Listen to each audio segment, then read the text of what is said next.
Hello, everyone. This is Grant Callen with Empower Mississippi, and I am back with another installment in our video series called Coffee and Conversation. And today, my guest is Crystal McKinnis. And Crystal is a third grade teacher at Key Elementary School in Jackson Public School System. Crystal, great to have you here. Welcome to the conversation. Thank you. I'm happy to be here. Well, we've been talking with educators across the state about how they transition to distance learning and how the coronavirus has impacted their classroom. So as we begin, let me ask you this. When did you know that this was going to be a very different year? It actually happened during spring break. We were already out for school, and that Monday we woke up and they were telling us that, the coronavirus was in Mississippi and that they were going to have to do something different. And that very next day, the Tuesday, we actually got the announcement that they were shutting down for the week after spring break. So we thought we were just having an extended spring break. And then shortly after it, we found out we would be out till the end of the month. And then eventually it became the rest of the school year. And as you transitioned, what did that look like for your classroom? It was using Zoom. We did a lot of Zoom. We relied on apps like Remind that we used to stay in touch with our parents. And the district actually had school status. School status allows us to have all of our students' phone numbers and information in one place. So we did a lot of communication there, but mainly through Zoom, being able to see our kids through Zoom and actually see them on video, phone calls, just checking in. That's been our primary ways of keeping communication. In terms of your curriculum, how has it been to translate that to a distance learning platform through Zoom or through other things? Has that been a challenge? It's been very challenging because our curriculum is very student-led. It's very student-driven. The students are actually learning to facilitate their own learning. So it's very different doing that in the classroom setting versus doing it on a computer, doing it through Zoom. And they end up doing a lot more independent work versus the group work that we have. So that's been the challenge for everyone. Were you pleased to see that they suspended the end of year testing and the accountability model for this year? Definitely, because it was going to be such a transition for them to actually be able to come back from that long pause, because whenever children are out, they lose some of their some of the things that they've learned, and that's just science. Anytime that they're out, so I thought it was excellent. It gives them a chance to actually regroup, and now we have to incorporate this distance learning. We have to find out what learning is going to be now, and we also have to find out how we're going to have that translate in testing, because it's definitely going to be different.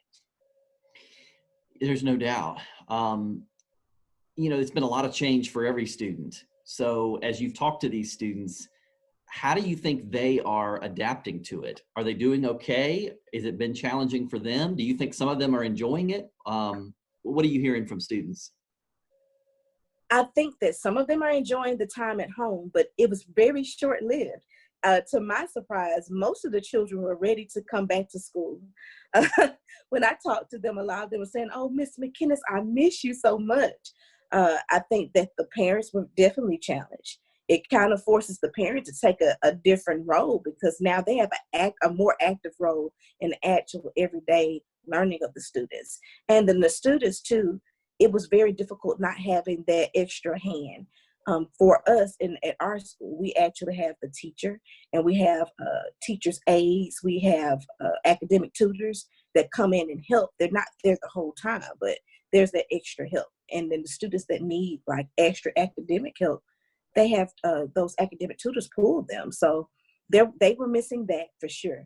So it was definitely a challenge. I think they missed school, much to their surprise. I think a lot of them were surprised that they missed school. So it was definitely different for them, different for us as well. Yeah, you talk about parents and they're having to adapt to it. We have 5 kids, 3 of them were school age, and there is no question my appreciation for teachers has only gone through the roof because of how challenging it's been to step in and try to fill that void that teachers typically fill. So how has it been for the teachers? How's it been on you personally? You get into this career path because you want to interact with students and you want to stand in front of them and teach, and you can't do that right now. Well, I mean, if I'm to be honest, I miss my babies. I do. I miss them. I miss the daily interaction. I miss the hugs and the stories that they tell that do not apply to anything that we're teaching. I miss I just miss the whole thing. Seeing their eyes light up when they learn something new, introducing something in a new way to them. I think right before we left school, we were talking about Kobe Bryant. And so a lot of them were still processing that, and being able to take part in their processing something like that and showing them creative ways to actually honor someone in that way. Those are the things that I miss the most. So the computer is great because they're actually getting that technology that they need, because the testing is all technology. But I do believe that interpersonal interaction, I think that's very helpful for the students as well. Yeah, when we think of an education, we often jump to the words on a book or the things that are going to be on a test. And an education is about so much more than that. And a lot of it is human interaction. And how do we begin to replace those kind of things in a virtual setting?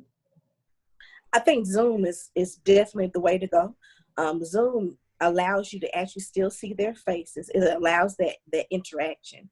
And I definitely think it's something that should be incorporated even when we go back to normal or the new normal. I think that's a great way to do it. I also believe that them having to go to technology is going to help, because everything is so technology driven. I think this is a opportunity for us to actually incorporate both and create well-rounded students. Yeah, so elaborate on that. How would we, there's a lot of hardships and pain and hurt that has come out of this virus. But I also think there's a real opportunity to learn from this disruption and reimagine the way we do education. So what could we do? What could we learn from this that would really improve the way we do education going forward? I think that we need to plan for everything. I think one of the main things that I saw is that we were not prepared to have to go all digital. I think the students need access to more computers at home. Be it that I'm in like an urban or inner city district, a lot of our students didn't have access to computers. But however, my nephew, he's actually in the county. He already had a computer. They had already given him a MacBook. So I think it's them getting access to it, us actually incorporating in-class interaction, them being able to use the technology and finding a way to bridge that together. It's actually more real life experience that they need to actually go and be productive later in life. So what do you think this fall is going to look like? We're hearing various reports on what stage the virus is going to be by the time school starts back up in August. Truth is, I don't think anybody really knows. There's a lot of question marks, but if you're planning for the fall semester, what do you think it ought to look like for teachers in classrooms? I think the teachers should be prepared to use both. I think teachers should be prepared to actually start their planning with Zoom, start their planning with technology, but they should also be prepared to go into the classroom. I think that even if we're back in the classroom, they should be incorporating more technology. And even if we're not in the classroom, they should find a way to reach out to their students and have a schedule that will be productive for the students and the parents. And actually, I would love to see the parents take more of a part, even if we move back to the classroom. I think that's the best thing that has come out of this, is that the parent interaction. Parents are actually learning what their children are doing every day in school. And they're learning that, hey, the teacher has a challenge, and what it's like to have that student there and be able to keep their attention for a long time. So I think this is a perfect time for everyone to come together to create those partnerships that will work well for our students. Do you think, from for some students who are doing distance learning for the first time, and for a lot of students, it is the first time they've ever done that. Do you think some will find that they actually like that model better and might decide to stay with that model as a permanent measure? Oh, definitely. I think there are a certain sector of my students that did very well being at home and using the technology. And I think that we should have that for our students, because no student learns the same way as the person sitting next to them.